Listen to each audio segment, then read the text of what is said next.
They closed the doors. I actually went through the doors.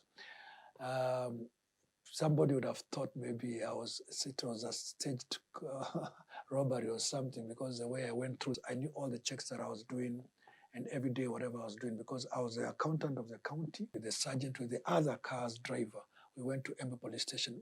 Apparently we were not supposed to be held in Embu police station. You heard me very well. I said, we are all ladies of Shetani.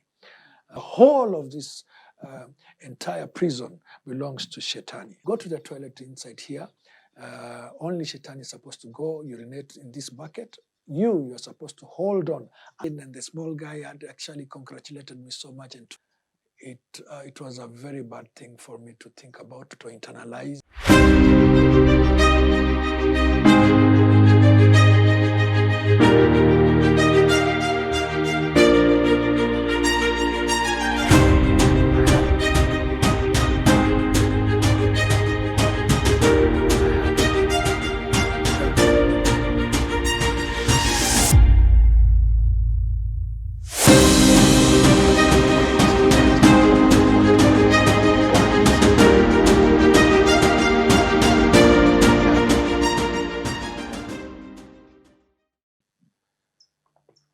I remember like it was just the other day. I was working actually for the County Council of Meru. The County Council, that time, before the devolution, there was a County Council and the Municipal Council. This time the council is devolved. Now there's only one county. All the Kenyans have counties, but before there were two sections in every other aspect of the country. And I was working now for the County Council of Meru. And I remember the day was actually on 21st of November, 2001. That day I received a call from a Kenya Commercial Bank. A teller was calling me to ask me if I'd issued a check of 4,125,000 to an agency that was called Andrevi Agencies. But I knew literally I had not done such a thing, because I knew all the checks that I was doing and every day whatever I was doing, because I was the accountant of the county, and I knew everything that was literal for payment or receivance. And as an accountant, also I dealt with the books of the accounts. So I would have known if I'd actually written such a check, because I would have written a voucher on regard or in support of that check. So when the teller called me at about, it was about 2 o'clock in the afternoon, and I told him that effect that I had not written any check of that money for payment to that agency. But he persisted calling me. At least he called me 3 more times and telling me, Tony, because he knew me by name, I was a regular customer. I was the person who was in charge of all the accounts and of the county as the accountant, and also the withdrawee. I was the person who was doing the payments and the withdrawals of even salaries of workers, and even the services for the county. I used to pay those services for the county. And that day, when I redundantly didn't agree that I had written that check, I just for any other reason, I decided, let me check my check leaf, because he persisted so much that the check had come from the Meru County Council. And when I was checking my check leaf, it was almost about 2:30 by that time of the afternoon. When I was checking my check leaf, my checkbook, and he had given actually, I asked him to give me the check number, and that's the reason I went to check my checkbook. And there are 2 checkbooks actually. There's one that is for general account, and the other one was for local authority transfer fund, which we would call LATIF. These monies were given by the central government itself to support us, because during that time we had a lot of problems with sorting out our services. We had a problem with acquiring money from, because we used to take money from rentals and all these things for the county building and everything. So we didn't have enough money to pay services for the county, and neither did we have money even to pay for the salaries of the employees. So the central government actually helped us with money, and this money we put in an account that was called LATIF. And these 2 accounts, I controlled them, or else I could oversee them in whatever was getting in and whatever coming out through courtesy actually of my bosses. So when I checked this check leaf and found out that when he gave me the check number, and I found out this check number actually links up, or it's almost, the numbers are almost digitally the same as what I know in my check leaf. I checked my check leaf and I saw the check leaf number 000364 had been plucked out. And it was plucked out, completely obliterated from the check leaf, completely over the foil. And I called back to tell him, yes, it was my check, but it was too late. He was not picking. I think the banks were so busy. Remember, at that particular time, during those years, the banks used to close at about 3 p.m. So it was unfortunate he couldn't receive. And he had warned me that if it comes by 3 p.m. and I had not assured them that the check belongs to me, or maybe if I would have cancelled, then they might go on and clear the check or pay the Unchain agencies. So there's nothing I could do. There was no car to rush me to the bank. I had to walk. I had to really run, not walk, because it was about 15 minutes before the bank closure. And I ran equitably because I was a big man that time, bigger than what I am right now. But I ran with all my effort so that I could reach the bank. It was just about maybe a kilometer away or less, something like that. But I ran immediately just before they closed the doors. I actually went through the doors. Somebody would have thought maybe it was a staged robbery or something, because the way I went through the doors heavily. But people knew me. The bank, the askaris, the soldiers there knew me. So it was, oh, what happened? And immediately when I got inside, the first thing I said is, stop the check, don't clear it, because I was all fiery, all sweaty. And I remember the teller was looking at me with all smiles, because he could see me holding the checkbook, trying to tell him that don't clear this check, don't clear the check. Everybody was amazed in the bank, but what was in my right mind was that I should make sure that that check would not have gone, because that would have been a loss of 4 million. I would have been answerable because it came from my check leaf.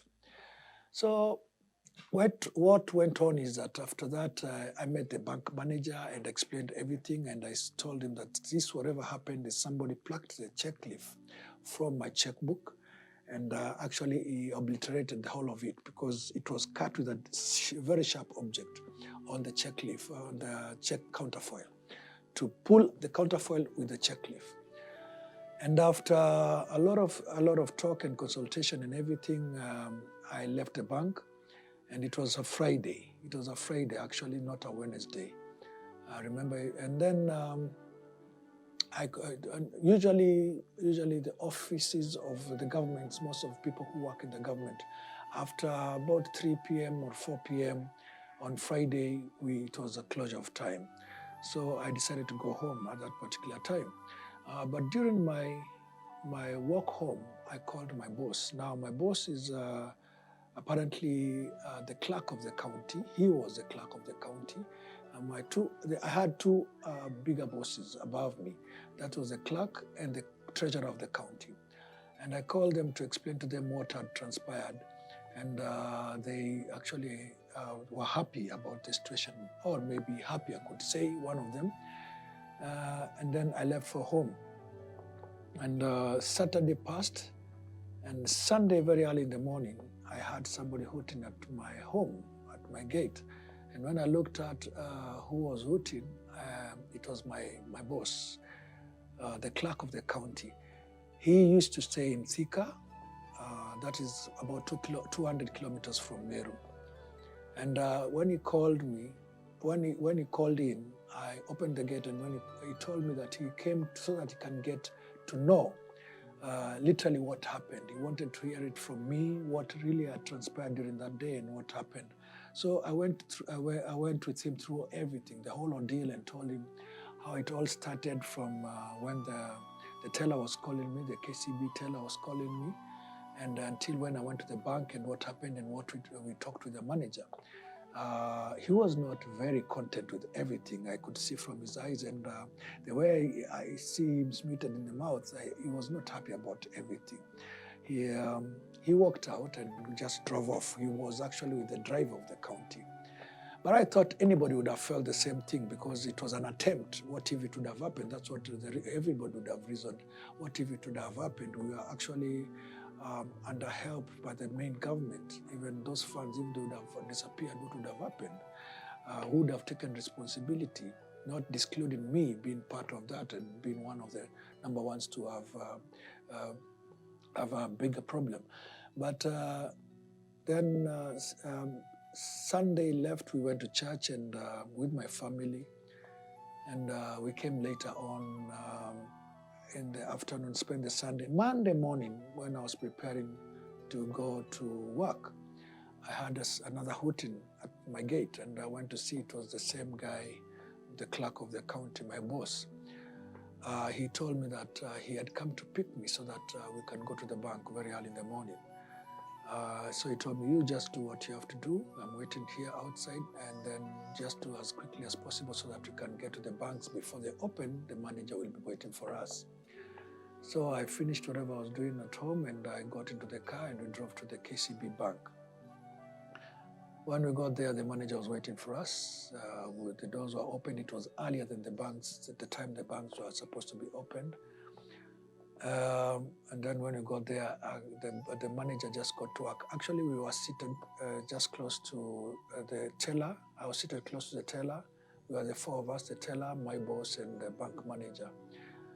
And I narrated the whole ordeal. The teller also said whatever he had to say about whatever happened and how he had spent trying to tell me and call me during the day of that Friday of the 21st of November, 2001. And then that was just it. And then the manager actually congratulated me very much because of stopping the check. And we were all happy and we left. And we went back to work with my boss. And every other single day, things just went as normal when I was working. I had so many congratulatory notes from people and my workmates because of saving such an amount of money. I remember at a particular time, we needed about 7 million per month to pay only our salaries, including some people that we used to call councillors at that particular time, who now are called MCAs. So all collectively, we needed about 7.2 million to pay our salaries in a month. And in 2 months, sorry. So in a month, it was about 3 million and something. But I remember during that time, after we left the bank and all those other days that culminated forward, my boss was not happy about me. He was not happy about the whole thing. And I thought generally it was because we almost lost some money. But at a particular day, I got to work. And it was a very beautiful day. It was a sound day. But when I got there, everything was so sober, and I could sense there was tension in the office. And when I got to my office, one of the people told me that, Tony, that you are called. Actually, I received an intercom from my phone, from my office phone. And then somebody told me that you've been called to the boss's office, that is the clerk's office. I went it was one floor up, and I went and saw my boss. And when I entered the office, I saw two people with my boss on the table, on his desk, and two new people that I never knew. And I said hi to all of them, and my boss introduced them to me as CID from Bank Fraud, Nairobi. And they told me to sit down, and they went straight to the point. One of the guy who was huge, he was very huge also, and brown and chubby, I could say, talked and said, Tony, we have come, my short name for Anthony, Tony, we have come so that we may take you to Nairobi. And in the case of the fraud issue about the check. And because we have come from the fraud unit, we have just come to pick you because it is mandatory you to be answerable because you're the person who was the custodian of this check. So we are going with you. It's not necessarily that the fact that you might have done it, but it's just what what any other person would have done, any other government policy would have done to follow it up from the roots where it started. So we want you, and then the rest of the other things are going to explain to court when you go. I was astounded, I was shocked, definitely. But I was very, very sure that nothing is going to happen to me. Maybe, first of all, I thought it was a joke because maybe they would tell me, we have let you off.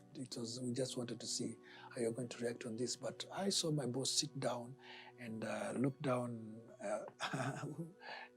at his papers. He never looked even when we walked away with these people when they cuffed me in the office. And when I was walking out, when I came in, I was not cuffed. When I was going outside, I was cuffed, and all my workmates were astounded also. They were shocked to see me, and I couldn't know what to tell them. I felt tears, but what are tears for? Deep inside my heart, I knew I'd done nothing. So anyway, we walked out and we went into the car. They had a Toyota Corolla 100, blue one, with a parastatal registry, the blue number plates. When we got there inside the car, they asked me, are you hungry? I told them no, but they asked me then, where can we eat nyama choma around this place? And I remember there's a butchery that I usually used to love to go to in a place called Makutano, called Marete's Butchery. Marete's Butchery used to do nyama choma. So we actually went to that place where it was called Makutano. It's got a little of an upper place from town, from the offices. During my trip to Marete place, I was praying to my God that I might meet somebody, anybody just around the way, to tell them, to go and tell my wife, to go and tell somebody that I've been arrested or I'm being taken to Nairobi for whatever the matter, the fraud issue. But obviously I couldn't find anybody. But when we got to the butchery, this guy ordered some meat. He ordered actually 1.5 kilos and 3 pieces of ugali. Ugali is maize, actually boiled maize. I don't know how to put it that way. It's an African way to call it. It's an African cake, we can say, for those who don't know ugali. So 3 pieces of ugali and 1.5 kilos of roasted meat. I couldn't take a piece of that. I couldn't eat because my shock had not gone off. I still thought these guys were still joking. I didn't know what to expect from there. I don't know. And I was thinking about my family this time. But before, when we were still eating, he asked me, is your home far away from here? Would you like me to take you home and say something to your people or anything? I told him, actually, my home is not far away from me. It's 1 kilometer from here. And I thank God so much because we were just close. Makutano, where we were eating, was very close to where I was staying. So I told them, it's not far from here. And when we finished eating, actually, I took takeaway. My food was, it has to be takeaway because I had eaten nothing. So I took takeaway. I'll eat it far along the way because he told me, you should better eat this thing because you don't know when your next meal is going to come by. They took me home. And when I got home, my wife was there. She was on leave. She was working for an NGO, but this time she was on leave. And my child, it was during the holidays. If you remember November, all the schools in Kenya are closed. And she was a small girl. I think she was in pre-unit that time. She was in pre-unit, yes. So when my wife opened the door, she looked at me and she saw something in my face, and these big, huge guys in suits standing beside me. They had uncuffed me inside the car. Yeah, and they told me, Tony, you know what these are? They showed me guns and they told me, if you run away, we are going to get you. So just don't try. We respect you, look respectable, so just behave respectable. Don't do anything that you don't want to get yourself into trouble. So they had uncuffed me when I got inside my house, and so my wife saw me, but my wife could see my face and saw this is not a Tony I know. There's something wrong. I just went past her, went to my bedroom. I wanted to change from my clothes, from my suits and everything. So I wore a pair of jeans and a very heavy jacket because I knew the place that I'm going, probably, obviously, it's a cell or it's a prison, I need to have something to cover myself, and I had to have good clothes, strong clothes. And in the meantime, I told her about everything, what had happened and what was happening and who are these people and everything. She started crying. And when she started crying, also my daughter started crying, because my daughter was crying because her mother is crying, not because she knew what was happening, because she was a small baby. But eventually I walked out the door. These guys were there. They waited for me. And we went. When we went actually to town again, and we went to Meru police station. At Meru police station, they left me. They all left the car and left me at a parking lot. And this parking lot is quite a distance. It's kind of 50 meters from where the station, the edifice, the walls of the police station are. And I was wondering, they didn't lock the door.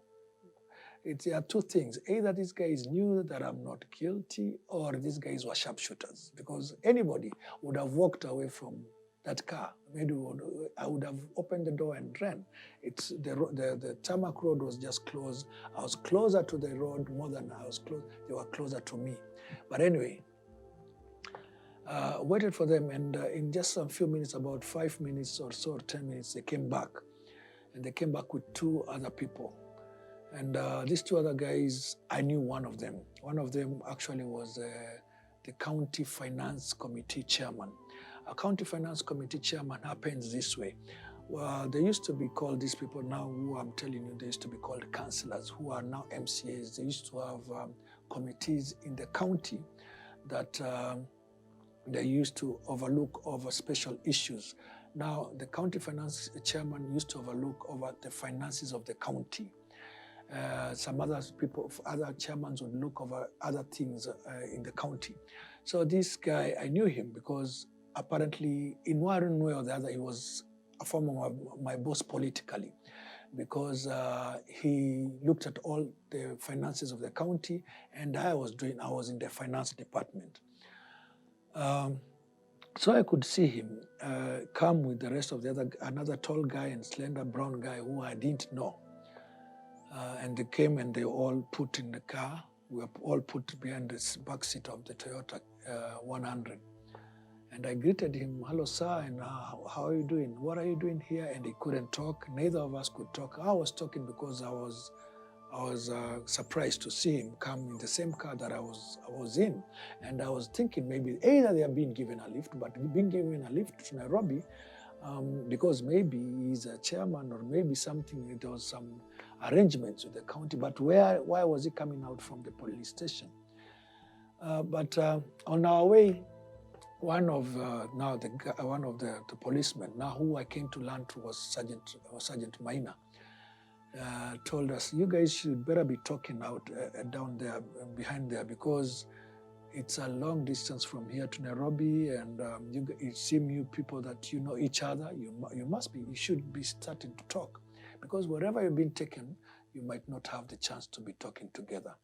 But I didn't know what to talk, and again, I never thought of them anything else. So I talked to the person that I knew, which was the finance committee chairman, Mr. Joseph. I told him, "Hello, sir, and so what makes you be part of whatever I am? Are you part of this thing that is a fraud thing about the check?" And he told me, "Yes, I am part of it, but I don't know what happened. I don't know. I just was held. I've been brought here by the police, and literally I have no idea what is happening." "Oh, okay. Sorry for that." But when he was talking this, when he was trying to explain himself what had happened, the policeman, Sergeant Maina, started talking. He said, "Actually, just you guys, because you're in one thing and you know each other very well, you should just tell each other how you're going to help each other when you're out here, because it's going to be very hard for you. You better speak it out. I've got nothing to do with your case. I've just come to arrest you and take you guys to the court. So you better have time to talk right now, because wherever you're going, you won't have time to talk about and consolidate your matters." So he talked and said, he talked to me now, and he's looking back, and he told me, "This other guy, the brown guy, we arrested him in Nairobi to come and identify Mr. Joseph. And Mr. Joseph, apparently, he's a finance committee chairman. Yeah, and that's how you people are linked up, and you are the signatory. You are one of the signatories of the checks, and you're the custodians of the checkbooks. So that's the reason you guys are linked up together in this fraud team. So I kept quiet because I was trying to find any link between me and this other rest of the guys, but I never got it. But we all kept quiet and until towards our journey. But the journey was not very smooth because the vehicle broke down just before we got to Embu. Embu is a town between Nairobi and Meru.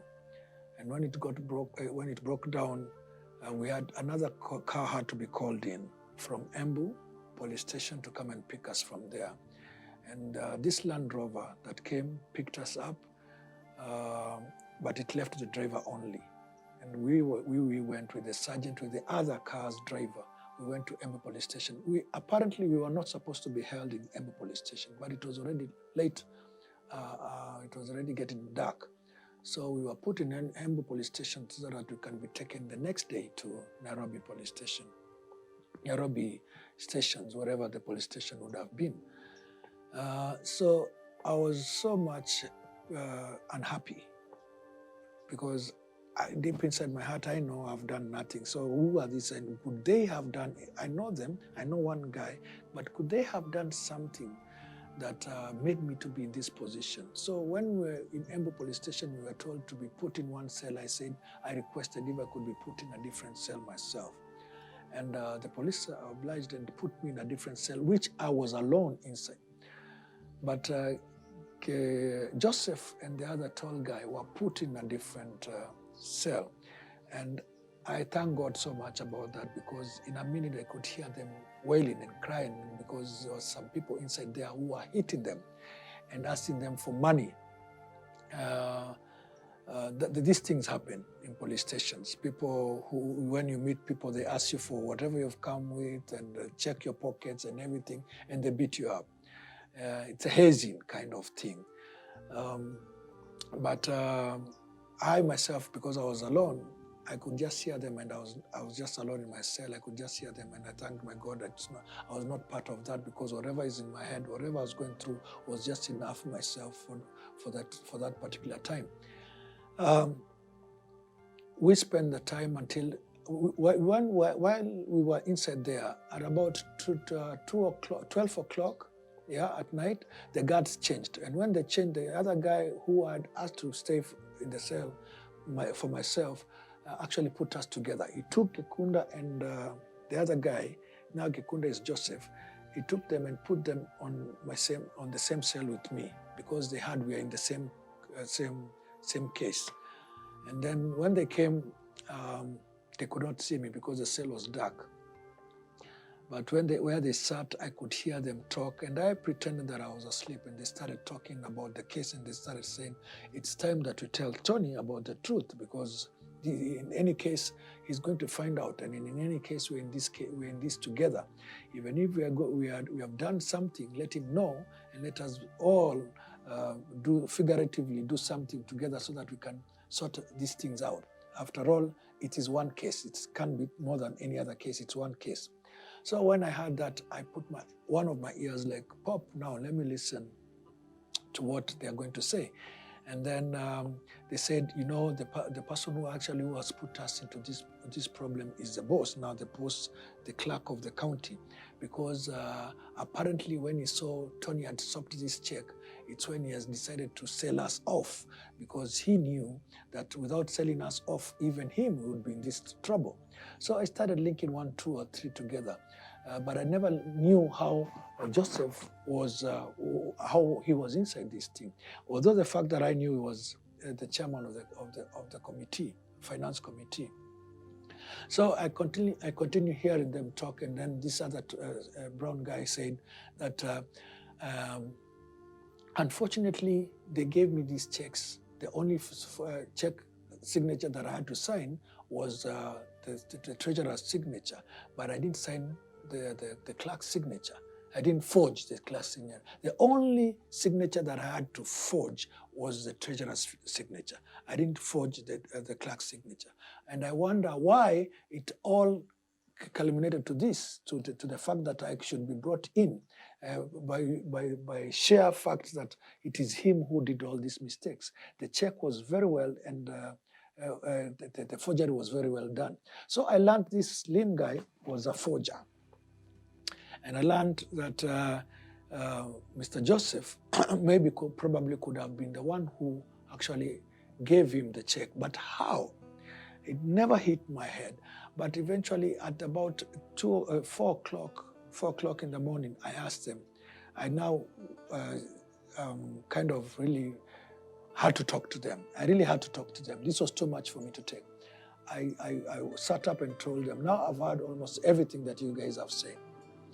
It's time you put me in the light so that I might know, because literally I've done nothing about this thing. So Mr. Joseph started talking out, and he said, I'm sorry, he used to call me son when we were working with him. He told me, I'm sorry, son, that this thing had to take you to this position. Actually, I'll tell you the truth. You remember last week when the finance committee, ad hoc committee, had to do an audit of the whole county books. You remember I had to take your ledgers, I had to take your account books, your cash books and everything, and the vouchers of the audit office for them to audit for the 5 years that have passed. Because after 5 years, we used to do a major audit. But every year there's auditing that was done by the main government. So yes, I told him, I remember that you guys took my books last week. And what happened? And then he told me that yes, and part of that was the mission was that me and the boss or your boss, we had to pluck a check from your checkbook. That is the local transfer authority transfer fund, the LATIF checkbook, and that was my work. I plucked the leaf. And the work of this other guy was to sign it. So I plucked the leaf and took it to Nairobi. And the work of Karaoke, he was called Karaoke, that slim guy, was to forge the signatures. But he was not supposed to forge all the signatures, because one was right, the other one which one was supposed to be signed was the treasurer's signature. Because the treasurer was not in this thing. The treasurer happened to be a born-again Christian, and it was a woman, it was a lady, and definitely she was not in this fraud thing. So they forged her signature, and then took the check to Nairobi, and that's how this guy was involved. The tall, slim guy. So they told me everything, and I was so mad about that. I felt so bad. I felt everything very, very bad. You can imagine how do you feel, and at this particular time you're sitting with these people in one cell at night, and you're the person who actually took a step to stop this check from being cleared. But anyway, that was done. It was already done. The next day in the morning, we were taken to Nairobi, and in Nairobi, along the way, the good soldier, I would call him, because this is something, an act of kindness which I've never seen so many of them do, though. He bought us some yogurt and some cakes to eat along the way. And we got to Kileleshwa police station. Kileleshwa police station is a police station centered in Nairobi. And we got there I was at about, maybe at about 3 p.m. No, it was about early in the morning, actually, because we woke up very early in the morning. It was about 9 a.m. in the morning. I remember that. So when we got there, we were booked in. Just as usual, everything that happens, your one shoe is taken, your belt is removed, the wallet and everything, your IDs are left on the OB, and then the occurrence book, that's the OB, you're booked, and everything is written about you and your details. What surprised me is that when we went into that police station, and like so many other police stations where I've seen or even heard about how people go through the incarceration, This one, when you go there, people were so free. When we entered through a big, large door, it was an open ground, and people were so free, talking to each other. And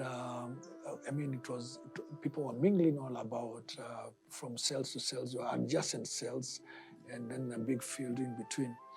And people would talk anything, and people were happy. That's what I could say. It was a scenery that you could not think that it was a police station.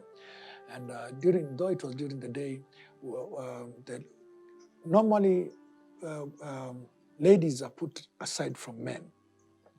But in this police station, ladies and men were all mingling together. And it was more or less not like what I've always thought about a police station would be. So we spent the night there.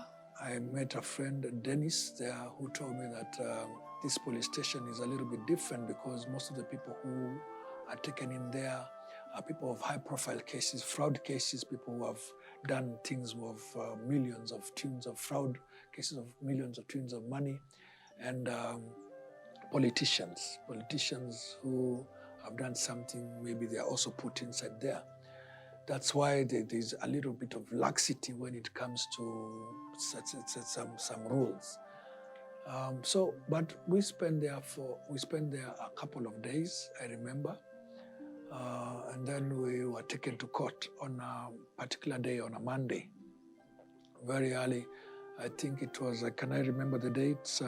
It was 27th of December, 2001.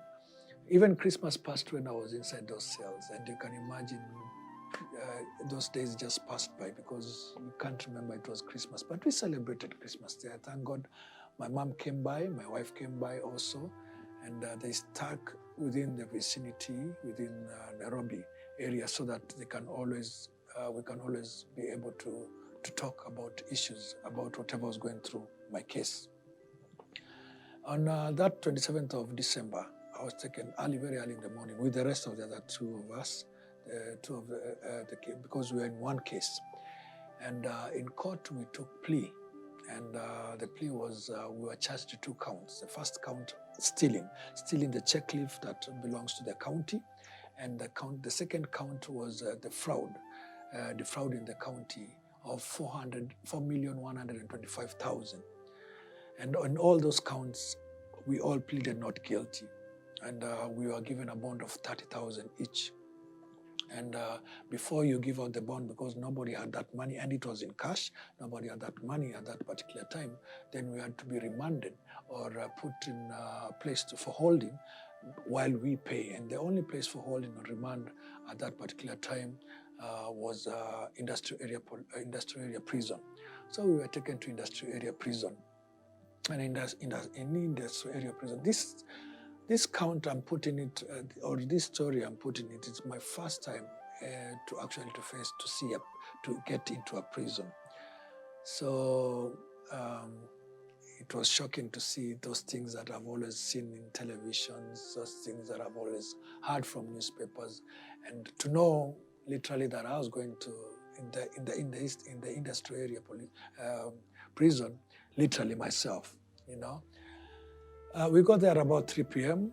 that day because we were taken through with actually I can't call it, it's a truck that inside itself it's a prison, because we didn't have even a place for inhaling, or the ventilation place was very small up above our heads, and we were cuffed inside that lorry. And when it ferried us there, we got there at about 3:30, and we couldn't help hearing people applaud. The prisoners applaud, and with a lot of joy, celebrating the fact that they knew that these are new prisoners, because when it's the old prisoners who are coming from court, there's a place that they are left, but we were taken completely inside because we are new. So when we pass a particular gate to the other gate, the prisoners can know that these are new prisoners who have been brought in, and they were applauding, they were celebrating for our arrival. And the normal things were done, like checking our details, checking our IDs and everything in our belt. And they took one of our shoes also, just like it was done in the police station again. And then I was taken to a block different from these other people. I was taken to a block called Block E. This block now, there were so many aligned blocks, I couldn't count them. So many aligned different prison blocks. But I was taken to Block E, and at the front it was written Block E with bold letters. And there was a very big, huge iron gate with two guards, these are warden, prison wardens. And when I was taken there, I was opened the gate, and there was a lot of more celebration when I got inside. It was a dark place, very smelly. It smelled ammonia and a mixture of cigarettes, a mixture of bang smoke, and I could just actually utterly just make figures of people because it was very dark. But before even talk to anybody or anything, they had taken my other shoe, they had taken my coat, the prisoners themselves, and they were asking me questions that I couldn't even remember. Why are you here? What brought you here? What have you brought us for? What have you brought us? Yeah, and I could see my trousers were torn because they were looking for money. It was difficult. They were scratching themselves everywhere because of fleas, and they smelled funny. I think it was just the environment, everything that we are told about prison. That's what I was meeting head on. We were not taken in the same block with the rest of the other two guys that I was with. I don't know which block they were taken. But when it got about 5:36, I was taken to a cell 14, I can remember very well. And in the cell, the cell that I was taken by one of the prisoners now who heads the whole block, I met actually the cell elder, who told me that he has to give me some rules of the cell. But by that time, when he was giving me the rules, the main door of the block was opened. And then my name was called on. And I was told to come out. And when I was coming out, I was thinking it was freedom time. But apparently it wasn't. The guard was telling me that there was a shift. I had to be shifted to another block. I didn't know why. But I was shifted, and I told them I've left my shoe and my jacket, and they told me you have to forget about that because you don't know who took your shoe and you don't know who took your jacket. So they led me to another block, a Block D. It was called Block D. And this block was not storied like these other blocks that I had seen. All this Block E and everything were all storied, but this one was not storied. It was an old kind of block. It was like the old colonial cells, When I got there, I don't remember the cell number that was taken, but I was opened into this cell.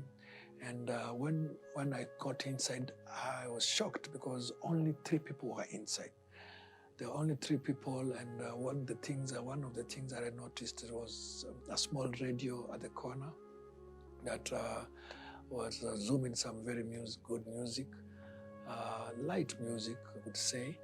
And I noticed this one very huge guy, because he was actually even almost covering the rest of the hall because he was so huge. He was big.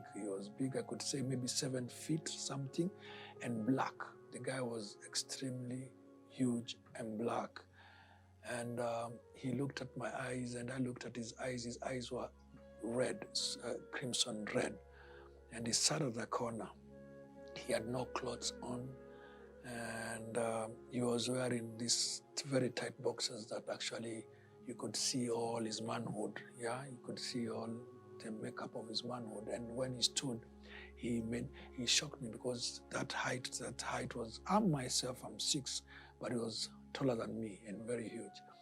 And then he stretched his hand to welcome me. And when I stretched my hand, he gripped my hand in a lot of strength. This guy was very masculine. And he gripped and he was actually grinning when he was holding my hand tight. And he pressed along my hand and he told me, "Karibu, hapa ni kwa shetani," or else, "Welcome, this is the devil's place." He told me to sit down and welcomed me, and he told the other guy now who was a small guy, a small, slender guy. he told him to introduce me to the cells and give me the regulations as a cell. And this slender guy stood and he told me, this is Shetani's place, you're welcome. And this is Mr. Shetani, the other guy, I don't remember the other guy's name, who was also seated on that particular corner. He gave me his name, but I can't remember. I was traumatized by that time because of this guy's hugeness and the way he was looking at me, and he didn't have clothes. And all these guys actually had their panties, except the other guy who was on the corner, who had a top, he had a t-shirt, but also who had a boxer on. He told me that he introduced me to he told me there are some rules that I should follow inside these cells. He told me that this Shetani is the owner of everything that is in this cell, including I myself, and that I should respect him. I should not eat before asking him anything. I should not drink without asking anything. I should eat of whatever he shall give me. And even I and all of us, we are women of Shetani. I thought I didn't get that last point. And I looked at this guy who I thought was behaving so much girlish, with all the swings of a lady, how ladies swing their hips and everything, and with a very small voice, soprano voice, told me, yes, you heard me very well. I said, we are all ladies of Shetani. So brace yourself for whatever Shetani is going to tell you, because he's the Lord of this place. And the whole of this entire prison belongs to Shetani. I don't know how that meant. But then he told me, as you sit down there, Shetani is going to give you some other rules, or else maybe he's going to give me reason to give you other rules. And Shetani told him, okay, just continue. Tell him about the rules of the house. They told me that he should not go to the toilet inside here. Only Shetani is supposed to go urinate in this bucket. You're supposed to hold on until the morning time when it comes to taking out the bucket. That's when you can either urinate, or if you have another urge, you can do it and take out the bucket and go and pour it out. Now that is in the morning. This was at night. And then he gave me another rule, and he told me now everything has to follow the orders of what Shetani says. And he told me that in times of eating, there are regular things that we should know, that eating pili-pili or eating chili is a must in food. So actually, the guy gave me a lot of prompts to follow, but most of them I didn't hear, because now when I heard that part that we are all women of Shetani, nothing else could come into my head.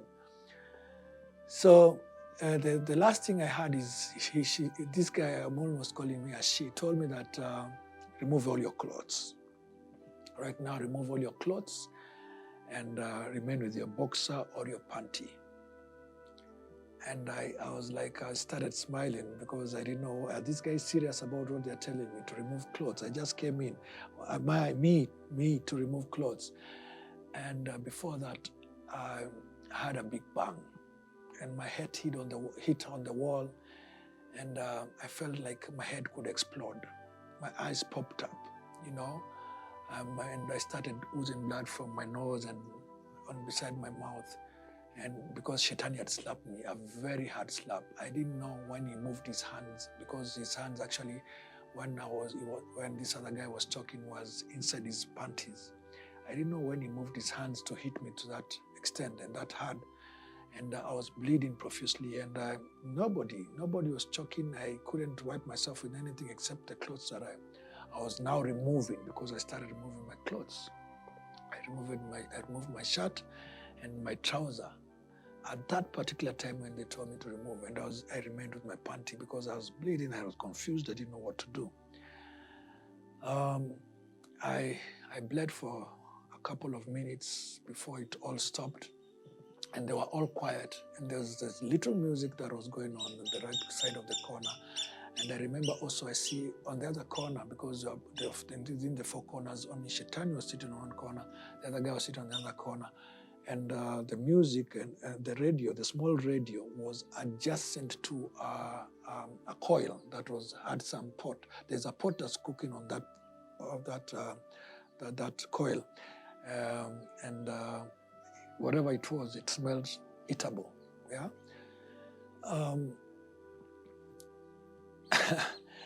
When I removed my clothes, I sat there and waited for the next thing that was going to happen. Deep inside my heart, I started calling on my Lord. I started calling on Jesus. This is now where you really know that you need your God, you see. He held some pills, about 3 blue pills on his hand, Shaitan himself now. And I thought, what does he want me to do with those pills? Are those pills going to go through my mouth? Because he was moving his hand towards me, and he took a glass of water. And he actually put them towards my front face and told me, take these pills. And he gave me a cup of water and looked and opened his eyes in fear and told me, take those pills. I told you to take those pills. I put the pills inside my mouth and I swallowed the pills. And immediately everything from these guys, they started smiling. The Shaitani started smiling, the other small guy started smiling, and even the guy on the other corner, they all the mood changed and everything. And it was like, welcome, and they were happy with me and everything. They told me it was simple. You're not supposed to be hit. It is you who is just trying to make things difficult. And in a fraction of time, just maybe allowed around 5 minutes or so, the other guy who was not talking started talking to me and told me, you know something, Anthony, let me tell you something. It is good what you've done, because otherwise many people have come here and they have died because of this guy. He could hit you in a bad way and he doesn't care when you're pulled out of here. So it's good that what you've done is good, and it's good that. And I asked him, okay, and what about the pills? What are the pills for? He told me those pills are feel-good pills. They are just going to get you euphoric, because it's and he was blatant, you know, and he told me, because during sex, you might not feel pain. It's just going to go with everything in the atmosphere, and everything is just going to be smooth for you. I felt my heart go inside my stomach, you know, like, oh my God, what is this now? But by that time now, the pills had started taking effect. I started feeling the music. I started feeling tantalizing music kind of uplifting to me. I started seeing the walls change into some golden kind of color. I started seeing their smiles beautiful and their faces, you see. And everything just changed. Everything started moving out to be very well and very nice, you see. And I got into the mood. Everything just changed, you know. The drugs were taking effect on me. And they started talking, and the small guy had actually congratulated me so much and told me, now you see, it was as simple as this. Now you're feeling good, your Shaitan is lady and everything. And I was blood. I couldn't see anything, everything. And then Shaitani pulled a small bottle of oil and told me, apply this oil on your body. And I did it very, without even arguing or anything. Cooperatively, I opened the small bottle and I poured oil from my head, and it was all pouring. And he stood actually to start touching me, and he told me to start touching me and applying the oil all over my body and everything. And I could feel the music. The music got on very well, and all these other guys started standing and dancing and everything. And immediately, and I tell you, God comes in a time that you don't expect him. And when you hit rock bottom, it's when you know that your God really hears you, you know. In deep inside my heart, I was praying. And I was telling God, this thing can't happen, my Father. This thing, I can't allow it to happen. But it was going to happen. It was happening. Actually, the way things were going to happen. But in a second, I heard the door being knocked hard with blows. And it was the guard. And he said, he called on my name, and he opened the door. I could hear the iron keys opening the door, and he called on my name, and I said, yeah, it is me. And he told me, wow, why you don't have clothes? Yes, where are your clothes? Your bond has just been paid. My bond of 30,000 had been paid. Shaitani stood up and told the guard and told him, it's impossible. How can a bond be paid beyond this time? These are the time, you know, the time for prison is already past. It is already past 6. There's no way a prisoner can get out of a prison past 6 o'clock. It's beyond time.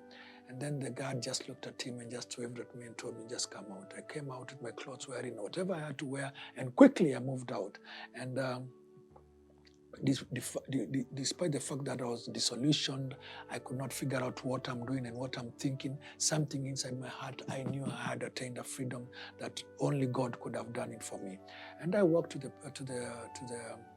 offices, and there I saw my mother and my uncle, who at that particular time was the deputy commissioner of prisons.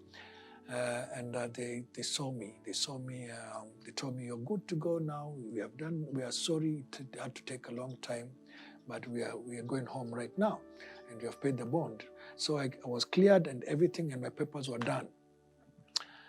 And I was taken inside their car.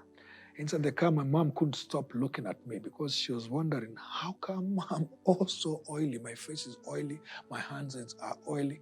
Literally, she didn't know it was all my body that was oily. But I thank God about that. So we went home, and the case had to continue. Figuratively, to cut the story short, after the bond, now this is where I call it injustices do happen actually in places that you never expect, including our court corridors. After a particular time, after a period of time where we went mentioning our cases, we did our hearing, and one of the time when we were doing our hearing, one of these my other accused mates, I could call them, told me, "Tony, we have to do this. We are told we are trying to find a way. We know you have done nothing. But we have to do these things together because we're in one case. This case cannot be separated, who is guilty and who is not. It's either we're all guilty or one of us is, either we're all guilty or not guilty. But not of one of us to be acquitted and the other left." So, and reasonably, when you look at it, that's the way it was, because we were in one case. Even the charge sheet reads one case. I'm going to show you the charge sheet later on, and then you can see what I'm trying to say. So they told me they met with one of the clerks who they sent to a particular judge who is going to do our hearing. I won't mention these names. And this person said that we should give equitably, all of us, 30,000 shillings as a bribe so that we can settle this case. It was a very bad thing for me to think about, to internalize. Neither was it good for my family, because we were all brought up as a Christian family. But need to say, it had to happen. It had to be, and I had to believe them, and I had to trust them. So I went and prepared 30,000 shillings. And on that particular day when we were supposed to surrender that 30,000, it was the day that was supposed to be the day of our judgment, actually. The day that we could hear our ruling. It was the day of the ruling. So very early in the morning, we reported, and I didn't know these things were going to happen. I never knew what is going to, but I carried my money. I never knew it's going to materialize or something. But I carried my money, and when we met this who apparently was a clerk of the court, I don't know if it was true or who he was or if he was a lawyer, but he was a conduit of the whole thing. So we gave him the 30,000, and when he came out, Mr. Joseph was so happy. He told me, "Tony, don't worry. We wait now for a hearing. It was going to be at about 11 o'clock, and let's see how." Imagine at 11 o'clock during the ruling, the judge ruled that we had no case to answer. He said that it is impossible for me, Mr. Anthony, to have been part of a fraud if I'm the one who participated in stopping the fraud to go on. I'm the person who stopped the check from going on, from being cashed. And he said, the judge also said that Mr. Joseph also he said that during this time he had already done whatever he had done with the checkbooks and the books of accounts, and returned them, because it was a committee. It was not him alone who was handling these things. So even him was handling these check leaves and checkbooks and whatever it was with another committee. So it didn't necessarily have to be him alone. And the other guy also said that he gave a receipt to show that during that particular time, when these things were happening was in Tanzania. Yeah, he showed some bus receipts and all those things.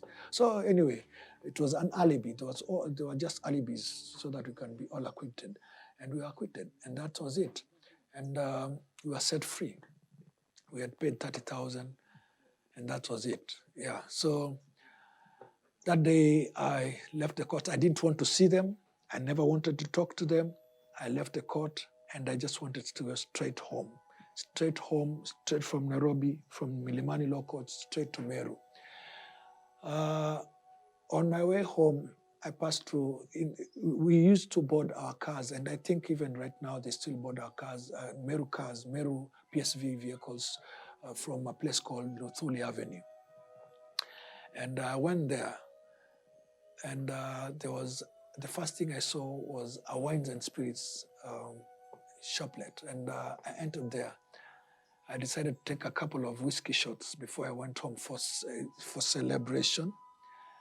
And let me tell you, I didn't know when the time elapsed for me to board a car to Meru. By the time I went to look for a vehicle, it was past time. It was the past time for me to board. There were no cars to go to Meru. And the only thing that was left in my pocket was only my bus fare, my fare to go to Meru. So I had to find a way on how to make sure that I stay in Nairobi safe and secure for the next day, but it didn't happen that way. When I was trying to walk through a police station to find a place, maybe tell the police or something, to find a place to stay over the night, I was accosted by some thugs, and they stole that is my wallet, my money, and my shoes.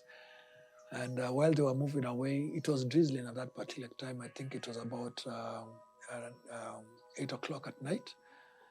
I told them, you guys, please give me back the shoes because I can't walk this way. But I had a gold chain. I told them, I've got a gold chain. Please take my chain and then give me back my shoes. So they gave me back my shoes. They took the chain. I left I couldn't reach where I was going to the police station because I never knew who else I could accost in the road. So I went to this hotel. It was drizzling now. It started actually kind of raining a little bit heavy. I went to a hotel it was a big hotel, New Stanley, Nairobi. But outside there, I met the guys and I told them what had happened to me, and I wanted just a cover because of the rain. And they told me, you're going to stay just close to the entrance, and they gave me a small place just close to the entrance where I'm going to stay until at least early hours in the morning so that I can go to my stage in Meru. Early hours in the morning, I got out of that place at about 5 o'clock in the morning. I went to the stage. I explained to the people at my stage, Meru stage, and I told them that what had happened, what had transpired the last night, and I didn't have money. But when they get me home, remember I didn't have a phone or anything because these thugs had already stolen everything. So when I get home, I will be able to pay them. And they allowed me to get into the car so that when I get home and I get to my place in Meru, I'll pay them. And that's how I got to Meru.